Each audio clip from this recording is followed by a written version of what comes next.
Hey guys, welcome back to another episode of Lefty's Place.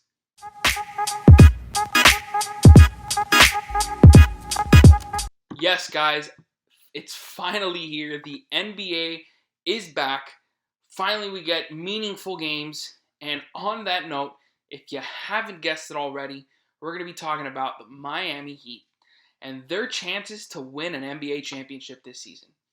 Now, before we get there and I start talking about the NBA restart, I first want to tell you guys a little bit about, how the season's gone so far for the Heat. I'll give you a bit of a breakdown of the roster, and then we'll talk about the schedule and the best and worst case scenarios for the Miami Heat in this NBA bubble. All right? So let's get started with the NBA season so far for the Miami Heat. Now, if you guys can see here, the record 41-24, solid record, good enough for fourth in the Eastern Conference. Now, I can tell you right now that surprised pretty much everybody in the NBA landscape. I mean, other than probably Ethan Skolnick, shout out to him, who expected the Heat to be a third seed with Jimmy Butler added. But honestly, a lot of local media and even, and obviously national media were, underestimating the Miami Heat big time. And a lot of them, I saw some that were saying they were going to be worse than the Orlando Magic.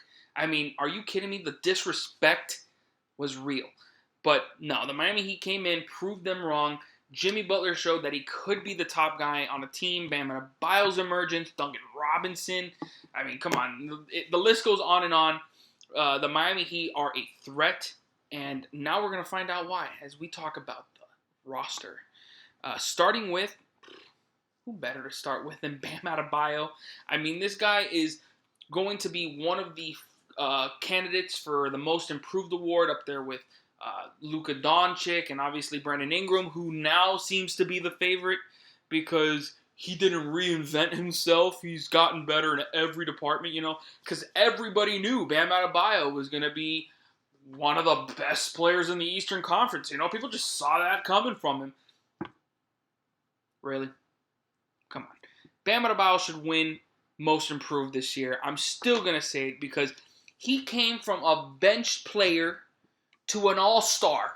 Like, I understand if he, became a starter this year, built himself up, looked good, and then next year he became an all-star, and then it's like, nah, I mean, he was already a starter, and, he had already enough. Bro, from a bench player to an all-star, he should be the most improved. One of the reasons, probably one of the biggest reasons why the Miami Heat are as good as they are this season. Next, we got the sharpshooter himself, the American sniper. I mean, no disrespect, but, are you kidding me? This guy is also one of the most improved players. He's just not going to get as much recognition because he didn't do anything last year. He was mainly in the G League. But this year, he got a full season in the NBA, and he proved that he is one of the best three-point shooters on the planet. I mean, no one, I mean nobody, this season matched his efficiency and volume from the three-point line. The only one that was close, I believe, was Davis Bertans, and he might actually be about equal, but not in both volume and efficiency. I don't believe so. But yeah, Duncan Robinson is pretty much the key piece to the Heat's offense because of the way he spreads the floor, the gravity that he emits on that court is ridiculous. So Duncan Robinson is going to be one of the best players on the Heat for a long time. Kendrick Nunn. I mean, what can I say? I mean, this guy is undrafted. He's a rookie, and he was a linchpin for this team. I mean, the offense that he gave us was essential. I mean, we weren't going to be that good of an offensive team because, a lot of people were expecting Goran Dragic to be the starting point guard, and then who was going to really be that other guy? Kendrick Nunn showed up in the summer league, and I was thinking but I was thinking about it as like, oh, Kendrick Nunn would be a really good depth piece. I didn't think he was going to be our starting point guard the entire season, but that's exactly what he did, and that gives him a one-way ticket to the first team All-Rookie team. First team All-Rookie. There you go. So yeah, look, Kendrick Nunn, he's going to be huge for this NBA restart. If he can continue that scoring output, that's going to be huge for us. Kelly Olynyk gives us that nice depth off the bench for as a big. You know, he can shoot the three ball, which is essential in today's NBA. And I mean, the way Bubble Kelly. I mean, come on. The way he's shooting it now, I mean, he's going to be the MVP of this NBA restart, the way he's playing. Jimmy Butler. I mean, what can I say? This guy came onto the Heat, started the first impression on this Heat team, waking up at 3 a.m. for a 10 a.m. practice. I mean, this guy came into this organization who already had a culture, a foundation set, and supercharged it. I mean, he is the perfect fit for this Miami Heat organization, and we are lucky to have him. And honestly, the way that the players speak about him, it's just amazing leader, and I just can't wait to see what he brings us in this NBA restart. Goran Dragic. I mean, nobody sacrificed more than Goran Dragic this season. I mean, like I said, he was going to be the starting point guard, but Eric Spoelstra asked him if he could be coming off the bench because he felt like that would be the best thing for this squad, you know, to kind of balance out that second unit. And what did Goran Dragic say? He wasn't mad. He wasn't like, oh, come on, I want to start. I want to play more. He was like, whatever I need to do to help this team win, I'm down for it. And, I mean, are you kidding me? The consummate pro that is Goran Dragic, honestly, actually had a really, really good season. He's easily he's like a top 10 sixth man, probably top 5 sixth man in the league this year, and is a very important part to what we did this year so far. Derrick Jones Jr., when he joined the Heat, he was a project, wasn't really expected to be much, but he turned that narrative around because of the developmental team of the Miami Heat is one of the best in the league, and it shows in Derrick Jones Jr. I mean, now he's considered one of the best defensive players on our team. I mean, he can shoot the three ball a little bit, but still a little shaky. But overall, he's one of the most important pieces to our defense. Myers Leonard, honestly, one of my favorite players on the Heat right now. I mean, that personality just shines every single time he is on camera.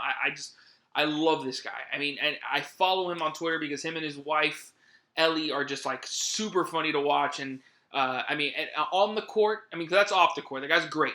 On the court, he is an excellent leader. He's super vocal on defense. I mean, so many times I can remember this season that, you know, the opposing team's coming down the court and you can hear Myers Leonard on the TV yelling out defensive schemes. Like, it's just, this guy is super vital to what we do, and putting him into that starting lineup alongside Bam in that front court was probably the best decision Eric Spoelstra made, because they have now one of the best starting units in the league.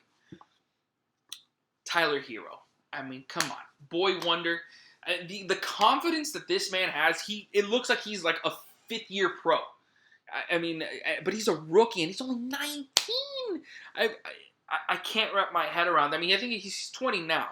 But, bro, the fact that he's only 20 years old and he's playing the way he does already, I mean, taking these clutch shots after clutch shots, I mean, you want him to take a big shot. I mean, honestly, I'm comfortable with it. I feel like even though he's young, I feel like he can do it. And, I mean, he has the potential to be great.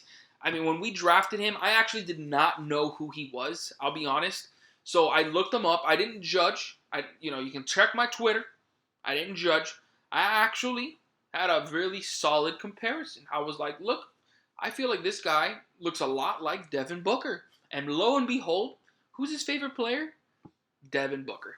So, Tyler Hero's got a lot of potential. I mean, apparently his work ethic is top-notch. I mean, there's no way that Jimmy Butler would be best friends with him if his work ethic was not top-notch. And it's going to be really exciting what Hero turns into for the future. Chris Silva. Early in the season was considered UD 2.0. He still is, but he kind of hit that rookie wall and, lost a bit of his production. But I still believe he adds good depth. I mean, if we have an injury in the front court, knock on wood, he would be a solid piece to put. I mean, he's just very inexperienced, so we'd obviously be lacking. But he's just super athletic, hustles like no other. So, I mean, does that sound like UD? Yeah, I think so. I mean, he's actually more athletic than UD when you think about it. But now, moving on, Andre Iguodala.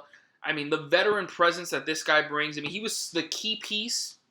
He was actually supposedly the key piece of that Justice Winslow trade. I'll get to that in a minute.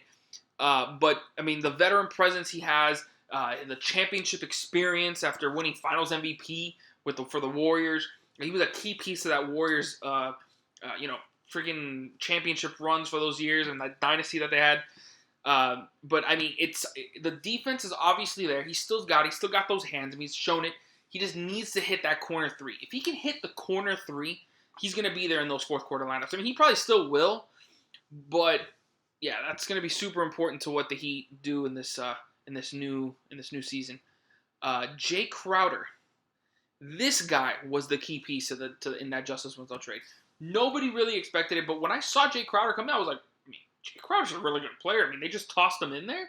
So I mean, and not only is he a good player, he's shooting it better than I can remember. He's probably shooting it like he was in that Boston Celtics when he was with the Boston Celtics, and he was like lighting it up. I mean, this guy has been ridiculous from three. He's going to be super important to what we do the remainder of the season. Moving on, we got Solomon Hill. I mean, I'm not really going to talk much about him because I don't really feel like he's got a future with the Heat. I mean, he's got a solid three-point stroke, but his defense is okay, but I don't really feel like he fits what the Heat are trying to do. I mean, he's kind of like a poor man's Jay Crowder, and yeah, we probably don't need that. But I mean, he adds depth to the team. He's been around. He's a 6-year vet, so I mean, he's been in the league for a while, and that'll work if we need him. Gabe Vincent and Kyle Alexander, those are two-way players that played a lot in the G League. Gabe Vincent in particular had a really solid season, averaging over 20 points for the G League season. But we're probably not going to use them unless we need them for depth purposes, as an injury replacement. KZ Okpala. I mean, come on. KZ Okpala is probably going to be another one of those prospects that nobody really knows until he just blows up onto the scene. I mean, like I said already about the Heat's developing team, they know what they're doing, and I mean, they gave up Bowl for this guy. So I mean, he better be good. I mean, I'm hoping he at least can contribute a bit, but I mean, from what I've seen, I mean, his length, his athleticism, and his touch around the basket are all good things. So I mean, I'm really excited to see what he can do. Probably won't be playing in the restart unless there's a reason for it. So we'll probably be expecting him next year. And of course, saving the best for last, UD Mr. 305, the captain. I mean, from what he's experienced in his career, he's going to be super important in keeping everybody level-headed, especially in the unknowns of this NBA bubble. UD is going to be more important than ever. And honestly, any team in the league would be lucky to have him. So now that that's talked about, we're going to be talking about the NBA bubble and the Heat's remaining schedule. And talking about the Heat's remaining schedule, you're going to see here, these are the top 6 seeds in the Eastern Conference. And you see the number 1 there? Yeah, I know, right? It'd be great if they said, oh, the Heat are the best team out of this group. No, that's not what that means. If you look above that, that's our strength of schedule. We have the toughest schedule in this NBA restart, and that sucks. I mean, it's gonna be tough. And why do we have the toughest schedule? Well, I'll show you. We are gonna be facing the Nuggets on Saturday. That's the way we start off, taking on one of the best teams in the Western Conference. Then we take on the Raptors, Celtics. You see it there, Bucks. Suns, which is probably going to be the easiest one. Then we got Pacers twice, and we got the Thunder. I mean, the only team that I see that's an easy win would be the Suns, and that might not even be easy because we got Devin Booker to worry about, DeAndre Ayton. But, it should be a win. Every single other game here, even though the Pacers don't have Sabonis, is going to be a tough matchup. I mean, it's going to be tough. So, I mean, the Heat have got to hold it together for a few of these games, try to get some W's. Like right now, these first 4 games are super important. Nuggets, Raptors, Celtics, Bucks. We got to win 2 of these games. At least 2. And, I mean, if we come out of this 0-3 or 1-3, and let's say, going back here, look at that. The 76ers have the second easiest schedule remaining in this bubble. And the 76ers catch Heat. I mean, there's no doubt in my mind that they could easily pass us in the for the 4th seed. But again, I'm just keeping some faith, keeping the faith, hoping the Heat can muscle it. I mean, honestly, the Heat thrived against tough competition this season, though. I mean, we have the best record among the top 6 teams against each other. We have the best record. The only team we couldn't solve was the Boston Celtics. Every single other team, we kicked that ass. So I still expect the Heat to maintain that 4th seed. I mean, it says right there that we have a 59% chance to keep it, even with that tough-ass record. So, yeah, definitely expect the Heat to make noise and surprise people once again. And in the playoffs, let's talk about the best and worst case scenario for the Miami Heat. Let's start with worst case because we don't like to end things on a bad note. So worst case scenario for the Miami Heat would easily be not dropping down to a 6 seed, if that, God help us. But, I mean, no, but that's not even the worst case. It would be if we drop to a 5th seed, have to go up against the 76ers, and they beat us in the first round. That would easily be the worst case scenario for the Miami Heat. I mean, oh my God, I'm sure any Heat fan can, attest to this, that nothing would be worse than losing to the 76ers in the first round again. I mean, I don't even want to think about that. Like, that's would be the worst. I would be fueling those 76ers fans to talk crap on Twitter. I wouldn't be able to be on social media for at least a month. I'm talking crap, but at least a week. I would not be able to look at my social media. So, easily that would be the worst case scenario. Now, let's talk about the rainbows. The happy, best case scenario for the Miami Heat. Now, look, I'm a huge Heat fan, so I would love to say that the Miami Heat are going to make it to the championship, and best case scenario, they win a title. I mean, they could. They could make the finals. It's possible. But just like it's possible for me to lose 100 pounds. That's not going to happen, though. But it's possible. However, the best case scenario, in my opinion, is that we make the conference finals. Because in this scenario, I see us beating the Bucks in the semifinals. I mean, we beat the 76ers. We beat the Bucks in the second round. And then we go up against the Celtics, and we lose to them. That's the way I see it in this scenario. Because I feel like the Celtics have the best chance to win, even against the Raptors. I know the Raptors have such a great defense, but I just feel like the Celtics have the best personnel to beat them and us. I don't think they can beat the Bucks if they were to face them, because I don't think anybody can really stop Giannis on that team. But if they were to face either us or the Raptors, I mean, I feel like they have a better chance against us there.